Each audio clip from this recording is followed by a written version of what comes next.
बेटा किसी का सम्मान करो तो दिल से सम्मान करो, नहीं तो भैया हमारे ही इंडस्ट्री में कुछ ऐसे आर्टिस्ट हैं कि मुंह पे तो बनेंगे कि मैं राम जी हूं, लेकिन जैसे कौन ऐसे होता है ना तो चूड़ी तैयार मिलता है। गोरखपुर की धरती पर आज खेसारी लाल यादव की जमकर रिलाई हुई। एक तरफ भोजपुरी के पावर स्टार पवन सिंह और दूसरी तरफ गोरखपुर के सांसद व सुपर स्टार रवि किशन, दोनों ने खेसारी पर ऐसे निशाने साधे कि पूरा पंडाल तालियों से गूंज उठा। सबसे पहले बात करते हैं रवि किशन की। रवि किशन ने बिना नाम लिए खेसारी पर तंज कसा। उन्होंने कहा, गोरखपुर की धरती पर अनुशासन चलता है, यहाँ बदतमीजी के लिए कोई जगह नहीं है।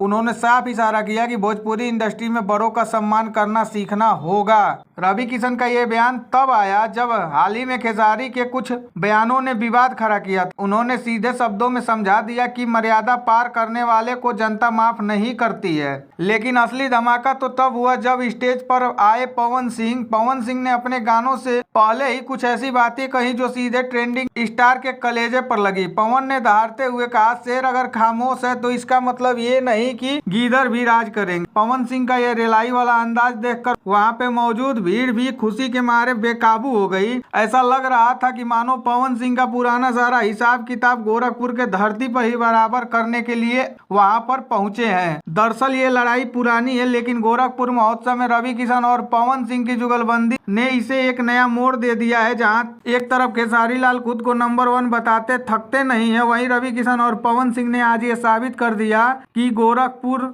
में तो सिर्फ बाबा का बुलडोजर और पावर का जलवा चलेगा। ये जानकारों का मानना है कि खेसारी के अहंकार पर अब तक का ये सबसे बड़ा हमला है। आपको बता दें दोस्तों, खेसारी लाल यादव कुछ समय पहले चुनाव में लेकर इन लोगों को कुछ विवादित बयान दे दिए थे। इसको लेकर इन्होंने आज गोरखपुर में खेसारी लाल यादव पे निशाना साधते हुए बहुत ही बड़ा हमला किया है। अब देखने वाली बात है क्या अब खेसारी लाल यादव इस रिलाई का कोई करारा जवाब देंगे। क्या भोजपुरी इंडस्ट्री की ये खेमेबाजी अब और बढ़ने वाली है? आपको क्या लगता है, रवि किशन और पवन सिंह का यह हमला सही था? अपनी राय कमेंट में जरूर बताएं। मिलते हैं एक और जानकारी के साथ, तब तक के लिए नमस्कार।